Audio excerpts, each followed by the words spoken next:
gente pensar em juntar os grupos. O ideal é que os grupos tenham no mínimo 5 pessoas para funcionar bem. Tá? Então, qualquer problema, manda e-mail, WhatsApp, e a gente reajusta aí e junta grupos se for necessário. Te aviso, então vou lá para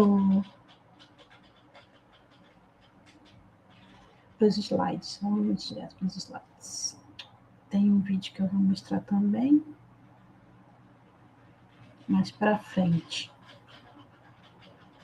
Aí o YouTube vai reclamar, eu vou cortar o vídeo, aí vocês veem o vídeo do Baiacu lá no Moodle, tem o link com o vídeo completo, tá? Aí, como é um vídeo da BBC, o YouTube reclama que tem direitos autorais, essas coisas. Mas aí no ao vivo mostra, depois eu corto lá. Vocês estão vendo o slide direitinho? Agora que eu estou compartilhando a tela, tá? Aí preciso de vozes, senão não vejo o chat. Então vamos lá, reprodução. Para começar, eu queria saber de vocês o que vocês acham do pavão, principalmente no quesito risco de predação. Essa cauda aí carnavalesca, não é à toa que estava na quarta-feira de cinzas. Como é que vocês acham que ele lidar com o predador? Isso pode ser um risco a mais dessa cauda? Ou o predador pode ter uma reação diferente? O que vocês acham?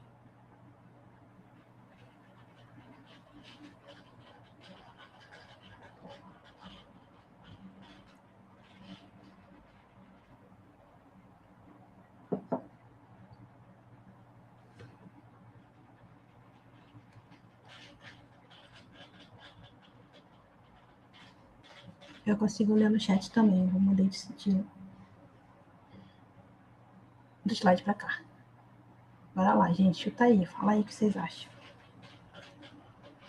Vou mostrar de novo o pavão, hein?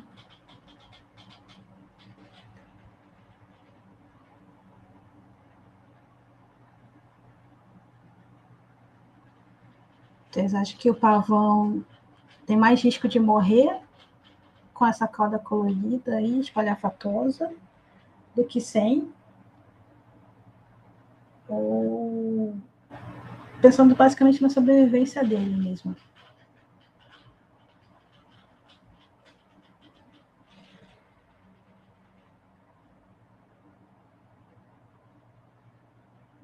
E aí, gente, o que vocês acham? Fala aí alguém.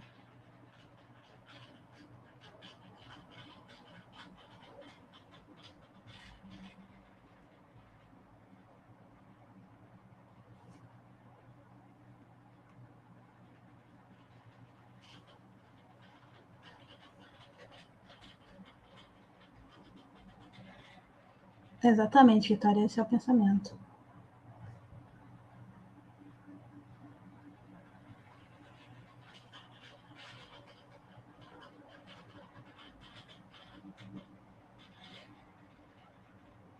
Vocês podem abrir o áudio também, gente.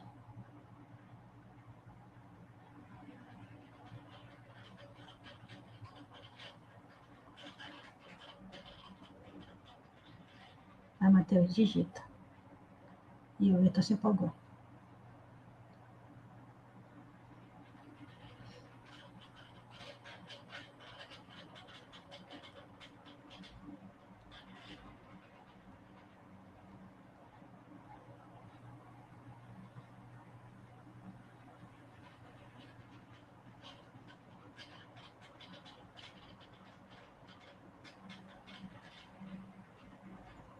Ah, então. Tem esses dois lados, exatamente essa questão.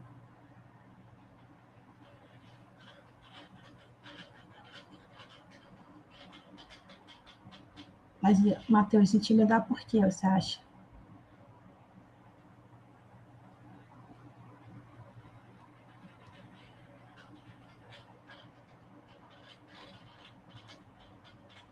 É grande, tem a coisa do tamanho, sim.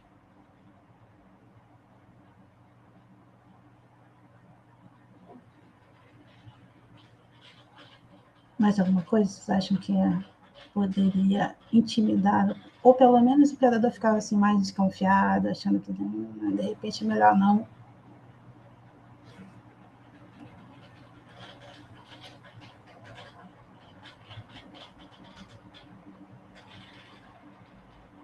Então, tem a coisa do tamanho, que a cauda aberta, ela parece para o predador um animal maior do que o pavão é, na real, certo?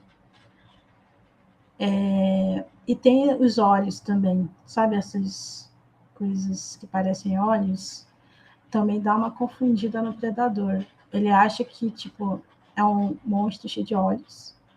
E se ele for atacar, ele vai atacar os olhos, que geralmente os olhos ficam na cabeça, e a cabeça geralmente é o ponto vital, mais vital do corpo, né? Então, se abocanhar a cabeça, já era. Então, a tendência é que o predador vai onde está perto do olho. Então, tem vários animais que usam esse padrão de olhos, que parecem olhos, para enganar o predador. Aí o predador pega uma parte do corpo que não é tão relevante, machuca, mas não mata, né? E aí isso dá meio certo. E aí, na pior das hipóteses, se o predador estou morrendo de fome, vou tentar de qualquer jeito comer esse pavão, o pavão vai ter a reação de fechar a cauda e sair correndo que nem desesperado, certo? E aí a cauda vai ficar para trás, né? E a cabeça para frente nessa fuga do pavão. Então, a tendência é que o predador pegue as penas e não pegue o pavão, o corpo do pavão, certo? Que é onde estão os olhos, ou a imitação dos olhos. Deu para entender?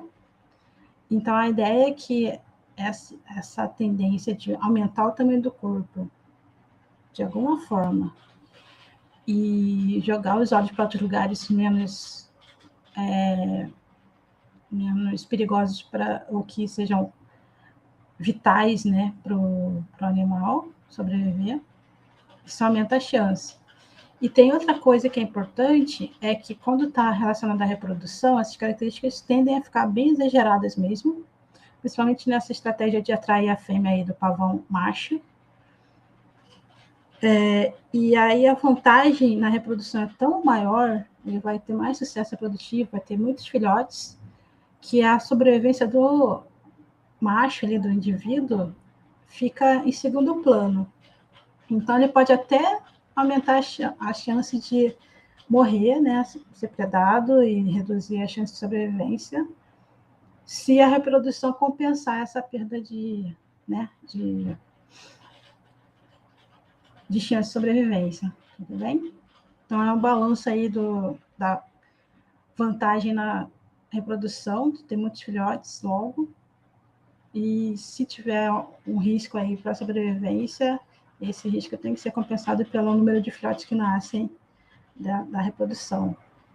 Se esse risco ficar muito acima do sucesso reprodutivo, a tendência é que a espécie não vá muito para frente, ela vai tender à extinção, que aí as mortes ficam muito frequentes, né? Não do indivíduo que só morre uma vez, mas da população, na proporção aí da população. E aí o nascimento dos filhotinhos não vai compensar essa perda dos adultos. Tudo bem, gente?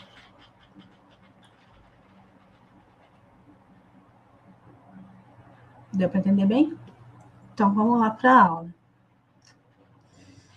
Vamos que vamos. Então, a gente está na direção de organismo em reprodução. História de vida. Dependendo da espécie, a gente tem histórias de vidas mais dramáticas, né? Tipo, história de vida é desde que o indivíduo nasce, vive, se desenvolve, reproduz e morre, tá? E aí, cada espécie vai ter uma estratégia e características associadas àquela espécie, particulares daquela espécie. Então, tem algumas espécies que têm muitos filhotes, outras espécies têm poucos filhotes. Algumas espécies reproduzem ao longo da vida inteira, outras reproduzem só uma vez na vida. Então, essas características da espécie formam a sua própria história de vida. Então, o salmão, por exemplo, que é bem conhecido, ele tem uma história de vida bem mais dramática. Ele nasce no... é dramática no final, mas durante a vida é bem aventureiro, assim, várias aventuras. Então, os salmões nascem nos rios, né? Os pais colocam os ovinhos lá, né? A mãe bota o ovinho, o pai lança os espermatozoides e a reprodução ocorre externa ao corpo. Os ovinhos eclodem, daí os filhotinhos de salmão descem o rio. Eles nascem lá para cima do rio, na parte mais alta do rio.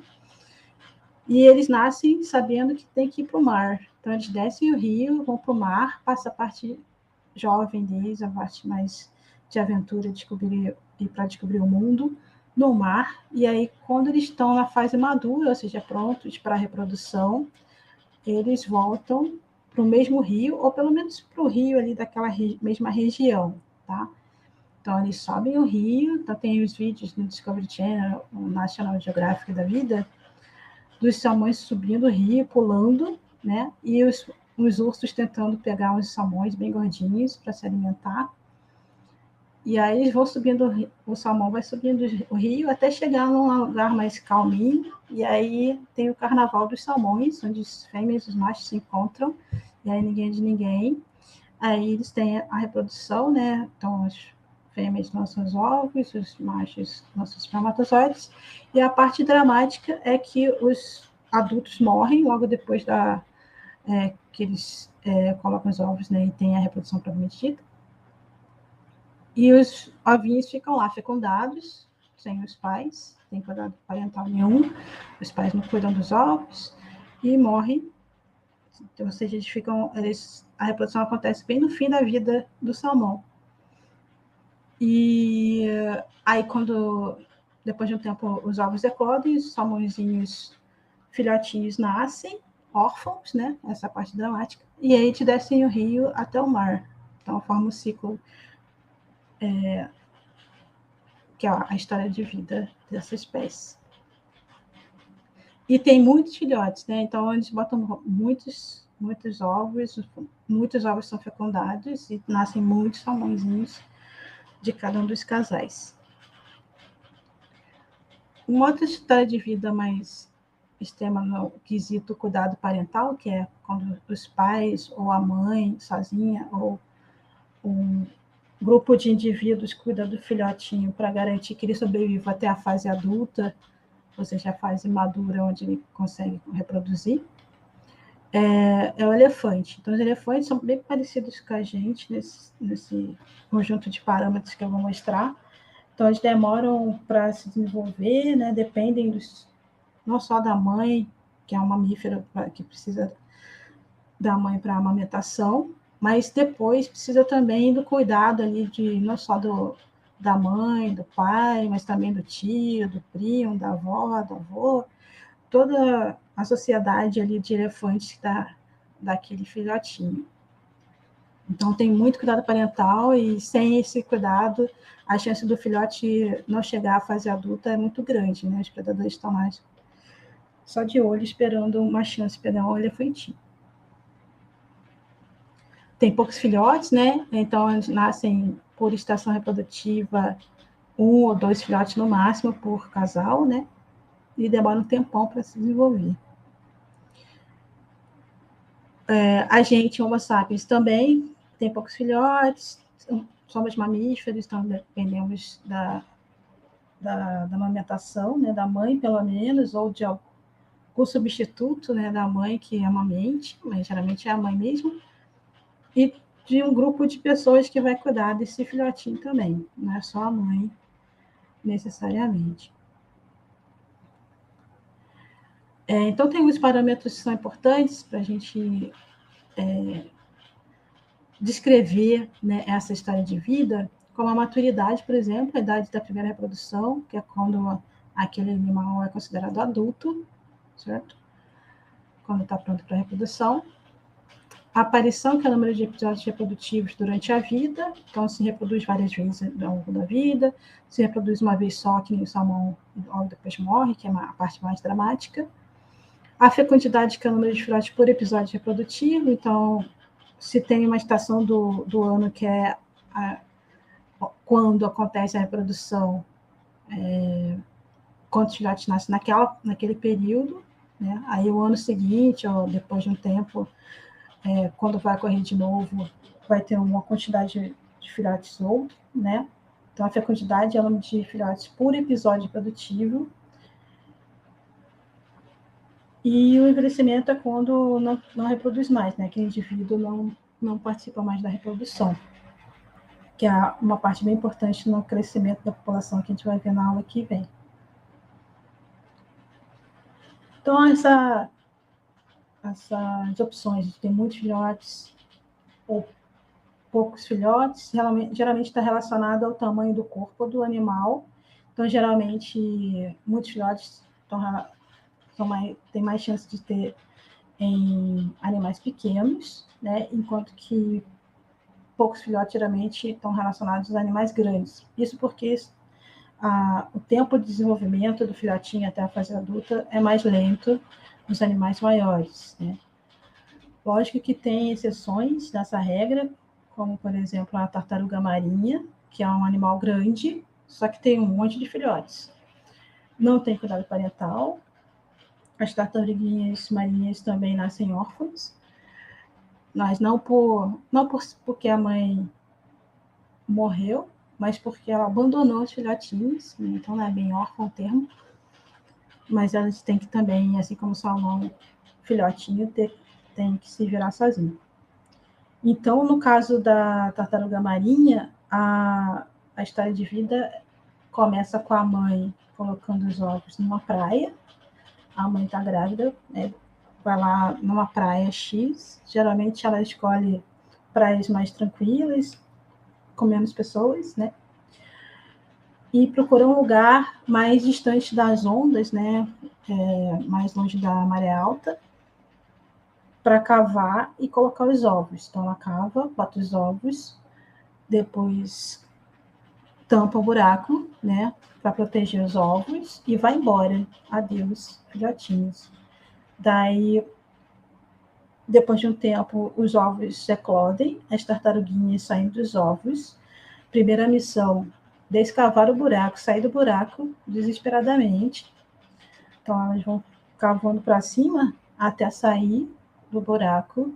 Depois, elas têm que se localizar. Então, geralmente, a eclosão dos ovos é à noite. Então, elas conseguem ver o lugar que é mais iluminado na praia, que é onde a lua bate no mar, e aí fica mais iluminado do que a areia, né? Então, elas vão para a luz, buscam a luz, com muita fé e determinação, e tentam chegar na água, né? Que é a segunda missão. Então, nessa parte da areia, tem os predadores no caminho, os ciris, umas aves, e na parte da água tem os peixes maiores e tubarões que podem se alimentar dessas tartaruguinhas. Aí a chance de sobrevivência é muito baixa, então mais ou menos 1 a 5% das tartaruguinhas filhotes chegam à fase adulta, ou seja, prontos para a reprodução. Então a quantidade é bem importante aí para ter a chance de ter alguns reprodutivos, né? E outra coisa importante é que essa iluminação aí natural da lua, né, na água, ela não pode ser confundida com um poste de luz, por exemplo. Então, tem alguns lugares mais ocupados por humanos que têm praias com a orla iluminada, e aí essas áreas são péssimas para as tartaruguinhas, elas ficam perdidas, não sabem se vão para a rua que tem luz ou para a água do mar, que é onde elas deveriam ir com mais segurança, que é onde está iluminado. Então, tem alguns lugares que tem área de proteção para tartarugas, que eles tiram a iluminação da orla, né? Então, buscam praias mais remotas, fora da cidade, mais distantes, e aí não pode ter iluminação, senão as tartaruguinhas vão para o lado errado. E os golfinhos, que também, assim como os elefantes e nós, mamíferos, precisam da mãe aí para amamentar, né? E aí o filhote nascem poucos também, 1, 2, no máximo, ficam com a mãe até chegar na fase adulta. Então tem cuidado parental, né, com a mãe ali, cuidando do filhote até ele ficar independente. Então, tem basicamente 2 padrões gerais, com muitas exceções, que é o extremo lento, que tem a ver com o desenvolvimento daquele indivíduo, desde que nasce até a fase madura, né? Então, por exemplo, os elefantes vão demorar um tempo para ficar, sair da fase jovenzinha para até adulto, enquanto que o rato, por exemplo, os pequenos mamíferos, conseguem desenvolver bem mais rápido. Aí a longevidade está relacionada geralmente ao desenvolvimento. Quando tem desenvolvimento lento, a longevidade é mais alta, então não vive mais, né? E a maturidade também é mais tardia, então demora para se desenvolver, demora para ficar na fase adulta ou maduro, pronto para reprodução. Geralmente, esses animais maiores têm também investimento parental, porque justamente o desenvolvimento é lento, então eles demoram para ficar mais independentes. E a fecundidade é baixa, ou seja, tem poucos filhotes. A tartaruga marinha, ela quebra vários padrões aqui, então ela mistura longevidade alta, desenvolvimento lento, maturidade tardia, e aí na parte de investimento parental é baixo, porque a mãe vai embora e larga os filhotes, enquanto que a fecundidade é alta, ou seja, tem muitos filhotes por vez, tá? Então, tem uma combinação aí, exceções, né, nesse padrão extremo rápido, extremo lento, mas, no geral, isso ajuda a entender a correlação entre os parâmetros, longevidade, maturidade, desenvolvimento e os outros. Aqui é o período de reprodução, né? Então, tem algumas espécies que reproduzem ao longo da vida inteira, várias vezes, que a gente chama de heteróporos. Aqueles que reproduzem com período marcado, então, uma estação do ano, por exemplo, primavera, é o período reprodutivo, então eles reproduzem uma vez por ano, a gente chama de heteróporo sazonal, pode ser uma vez ou 2 vezes, mas marcado na agenda certinho, enquanto que o heteróporo contínuo reproduz a vida toda, mas de forma oportunística, então não tem aquela, né, exigência da agenda, né? Então é mais fluido essa reprodução durante a vida. E os semépodos são aqueles dramáticos, né, que reproduzem uma vez só durante a vida e logo depois morrem, que é o exemplo do salmão que eu dei.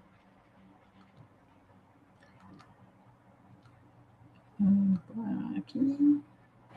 No caso das plantas, diferente dos animais, né, é mais comum que a flor tenha os 2 sexos na mesma flor, enquanto que os dioicos, que têm o sexo separado nos indivíduos, é menos comum. Então, aqui é um exemplo, uma foto proibida para menores, que temos a mesma espécie, tá? A mesma planta, só que ela tem separado uma flor com os órgãos sexuais da fêmea e uma flor com os órgãos sexuais do macho, tá? Separados, então chama de dioico. O mais comum é os 2 sexos na mesma flor. Então, temos os órgãos sexuais masculinos aqui, essa parte de fora, com um ganchinho, que é onde fica o pólen, e a parte feminina é essa bolinha com a haste, que é onde fica, o pólen tem que entrar, né, para ser fecundado. Então, geralmente, a maior parte das plantas tem os 2 sexos na mesma flor, que chama monóico.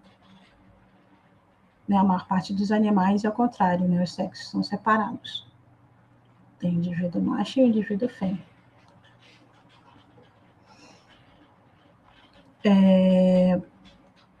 Aí o comportamento, né, durante a reprodução varia bastante, mas geralmente a poligamia é mais comum, né, que é aquela promiscuidade, ou seja, ninguém é de ninguém.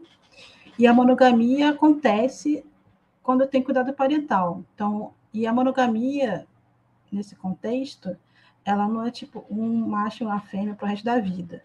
É um macho, uma fêmea no período reprodutivo X. No período reprodutivo Y, pode ser outro macho e outra fêmea. Não tem essa fidelidade necessariamente para o resto da vida. E aí a monogamia é bem menos comum e geralmente está associada a cuidado parental. Precisa do macho e da fêmea juntos durante um período, pelo menos ali, por exemplo, em aves, cuidando ali do ninho, né? Onde estão os ovinhos.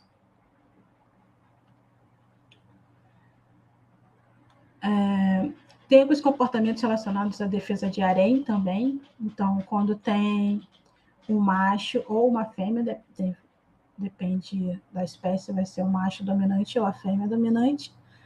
O macho dominante é mais comum. E aí, esse macho dominante tem várias fêmeas a seu dispor. E dependendo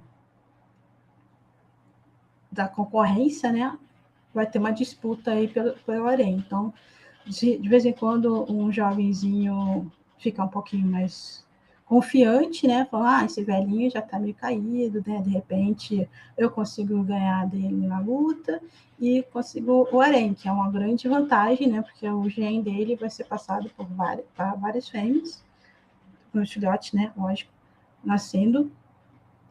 E isso é uma vantagem para aquele indivíduo. Então, no caso do elefante marinho, tem uma luta mais estilo sumô, né? Então, valendo dentadas, temos muito sangue envolvido, algumas feridas, mas geralmente um macho não mata o outro, geralmente um desiste antes de morrer, né? Mas eles ficam feridos nessa luta aí, e quem ganha fica com o harém, fica com as fêmeas. Temos também o estilo mais esgrima, né? Que é dos cervídeos.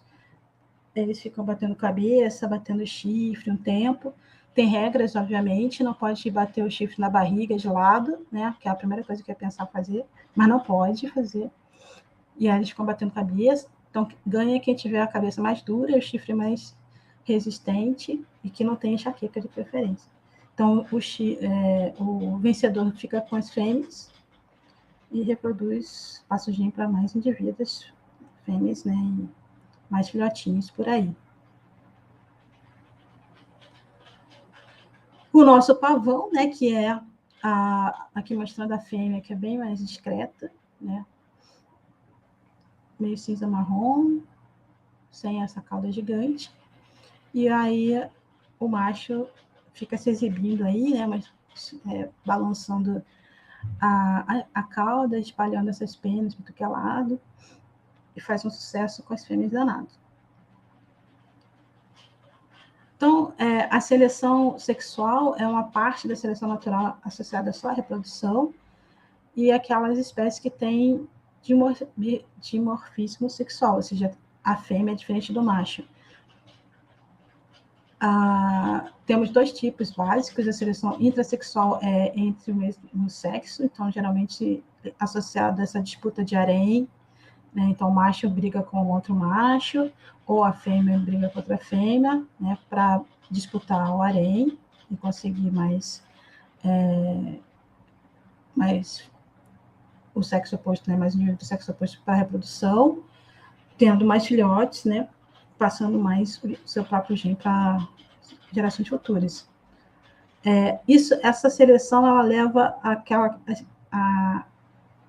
ao exagero de características secundárias do corpo daquele animal associadas a essa disputa, né, essa luta. Então, no caso lá dos cervídeos, o chifre maior, mais forte, né, e a cabeça dura.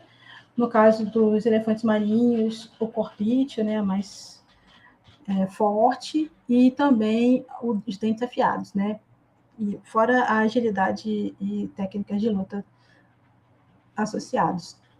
Então, essas características elas começam a ficar mais exageradas, porque como quem ganha tem essas características e consegue reproduzir mais, essas características vão sendo passadas de geração em geração e levam a uma tendência aí de ter chifres cada vez maiores, elefantes marinhos cada vez mais fortes e dentuços, né? E assim vai. Então, essa seleção é intrasexual, dentro do mesmo sexo.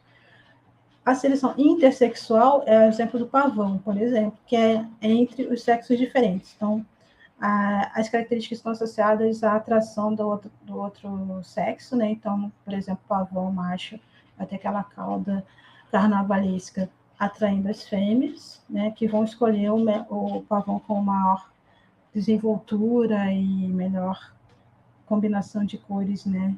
Na fantasia dele. Então, essas características chamativas, elas vão sendo selecionadas porque o pavão que tem maior sucesso na reprodução tem mais filhotes, e as características dele vão sendo passadas para os filhotes, né? E assim vai. Então, a tendência é que cada vez tenham plumagens mais coloridas e mais chamativas, com aquela habilidade de dancinha também mais interessante. Vou passar um videozinho que o YouTube vai reclamar depois, mas tudo bem, vale a pena no ao vivo. Do baiacu, que é um peixe.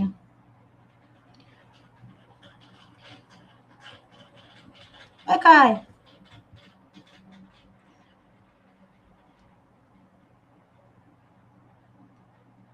Então, gente, gostaram do vídeo? Eu achei tão romântico. Não é não, Vitória? Foi pronto.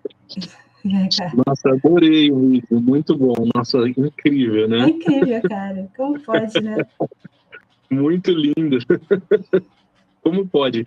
E essa questão do cuidado parental nos animais marinhos, tem muitos machos, né? É, Isso aqui é diferente, né? Acho que em terra não tem muito, né? Animais terrestres não não. tem muito, né? E no Tem marinho tem cavalo marinho, cavalo o marinho. peixe palhaço, o baiacu, tem várias espécies que têm cuidado parental pelo macho, né? Muito legal. Mas eu achei, assim, Esse impressionante a arte, vídeo, né? incrível, eu não tinha visto ainda, muito bom. Surreal. Porque a gente assim, tem um certo preconceito com peixe, né? Acha que peixe é meio burro, assim, meio... Esquecido, né? A gente tem essa impressão tem que da eles não têm a Dolly, né? memória boa, né? Meia Dolly, né? Pois é. Verdade. E Mas que artimanha que ele faz, né? É enorme, né? Grande, né? A estrutura que ele monta. monstruosa, tipo, sei lá, 100 vezes maior que ele.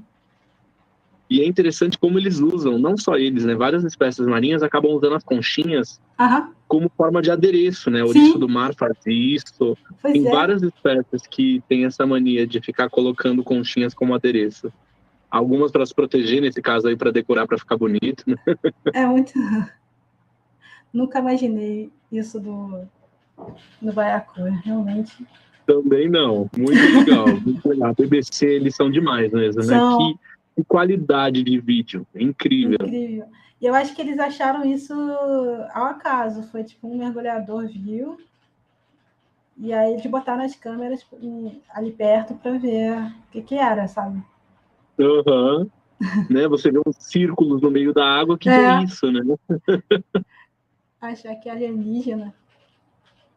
Que nem naquelas plantações, né? Que às vezes tem uns cortes, umas podas, né? Que o pessoal faz para ficar gigante, É. né?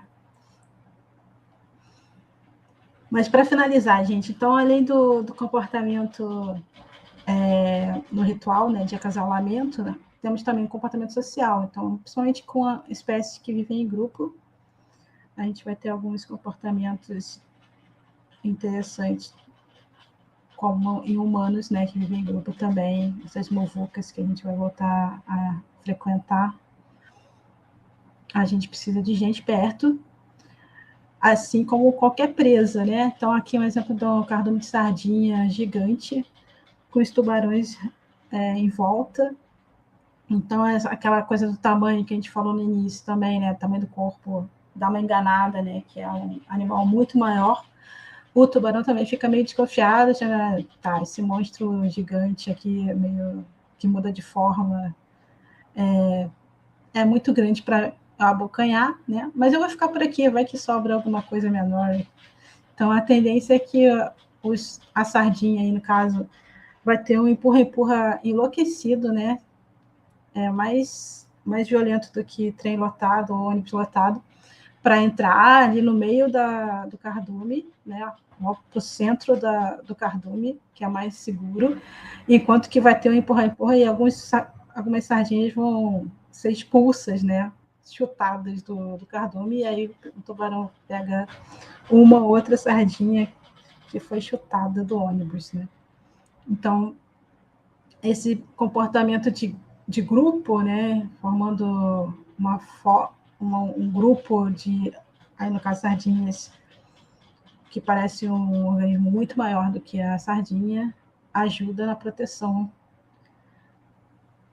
contra predadores até mais violentos, como o tubarão, né?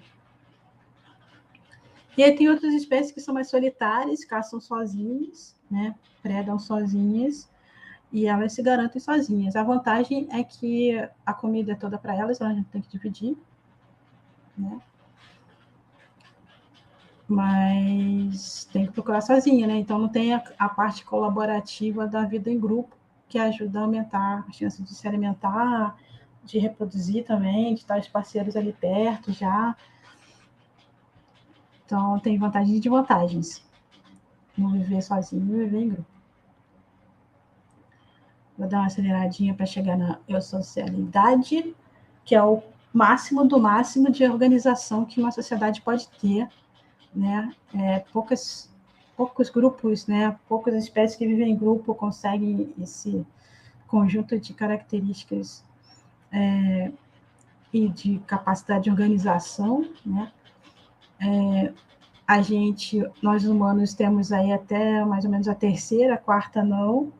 Então, a gente vive em sociedade, mas não é uma sociedade de verdade. Sociedade de verdade é eusocialidade, insetos sociais, abelhas, formigas e cupins.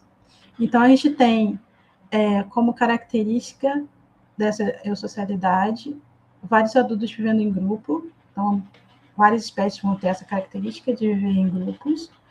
Essa é mais fácil. Sobreposição de gerações. O indivíduo conhece durante a sua vida os filhos, os netos, os pais, os avós. Então, a gente também, os humanos que têm sorte, conseguem também ter essa sobreposição de gerações, diferente do salmão, da tartaruga marinha, que não vai ter esse convívio com os pais, né? Muito menos com os filhos e as segundas gerações. Cooperação na construção de ninho e cuidar da prole. Os humanos têm um pouco, não é tão perfeito quanto nos insetos sociais, mas a gente quebra um galho na construção de ninho, de casas, né, ou de aproveitar cavernas, né, o homem primitivo, e o cuidado da prole essencial para a sobrevivência dos filhotes humanos. E essa última característica, que é o diferencial total da acessibilidade, que é a dominância reprodutiva. Isso só eles têm, os insetos sociais e algumas exceções, umas espécies mais estranhas ainda, que tem alguns indivíduos que reproduzem e a maior parte dos indivíduos não reproduzem, são estéreis, né? Então, a rainha das abelhas e alguns lambões, por exemplo, conseguem reproduzir, e os outros indivíduos que têm outras tarefas, outras atividades, outras funções, não reproduzem. E isso é muito diferente mesmo, porque só dá para explicar isso usando a seleção natural, pensando em coletividade, não como indivíduo. Então, a seleção natural, a pressão de seleção vai ser no grupo de indivíduos e não em cada um dos indivíduos que deveriam estar reproduzindo, né? Então, o sucesso reprodutivo vai ser da colmeia e não de cada uma das abelhas, tá?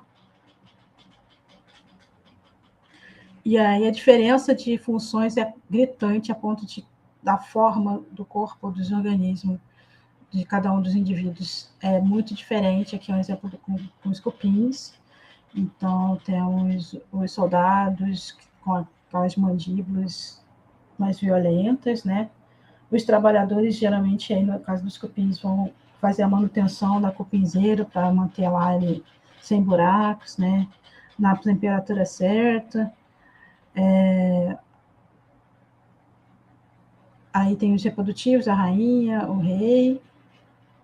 Então, esses do lado direito são os que reproduzem e os outros não reproduzem.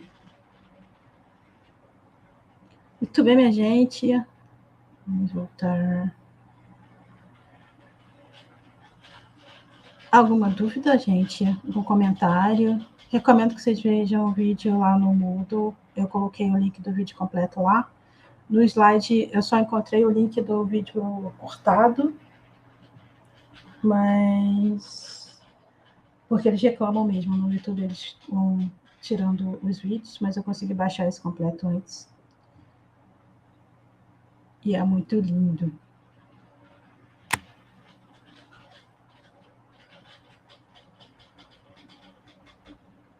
Tudo bem, minha gente? Então, qualquer dúvida aí nos slides, no trabalho, nas atividades, manda e-mail, WhatsApp. Estamos sempre aqui.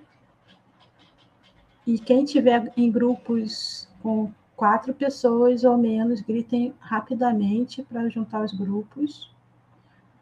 5 pessoas, no mínimo, é o ideal. Beleza, minha gente? Tudo bem, Vitória?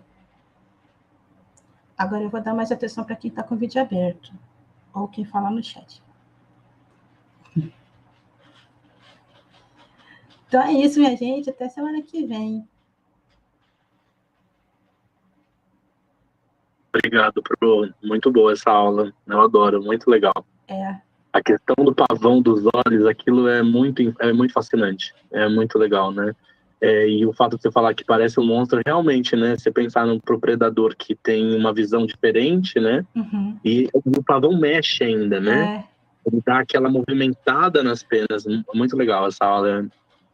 É muito legal. Muito interessante. Obrigado, bem viu? Discovery e National Geographic. Verdade. Legal, gente. Até semana que vem, meu povo. Então, qualquer coisa, manda e-mail, WhatsApp. Estamos aí.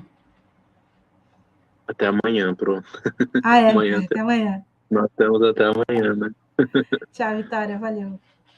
Obrigado. Professora, só queria ver uma coisa com você em relação à planilha que eu estou organizando com as notas. Eu já terminei, por exemplo, de colocar as notas da primeira semana. Ah, tá bom. Mas eu só queria ver com você se você quer que eu te mande um link que dá acesso que a pessoa não pode editar, porque o link que eu tinha te mandado inicialmente, eu te dei acesso como se fosse seu, tá. Mas às vezes, se você quiser, eu te mando um que a pessoa não pode editar, porque às vezes você deixa disponível no Moodle, assim o pessoal consegue ir acompanhando, ou também eu posso entrar nos grupos de WhatsApp e ir mandando para eles, aí o que você preferir. Ah, boa. De repente coloca no fórum a parcial. Pode ser. Pode ser. E avisa que tá lá no WhatsApp, que eles vão lá e veem. Eu vou atualizando, então. Deixa que eu mesmo mando. Eu mando no fórum pro pessoal. Tá bom. Aí manda pelo WhatsApp, porque no fórum não avisa, né? Fica lá só. Uhum. Não, beleza, Vitória, valeu. De nada, imagina. Mas era só isso. E beleza. aí, uma ótima noite. E até semana que vem. Até.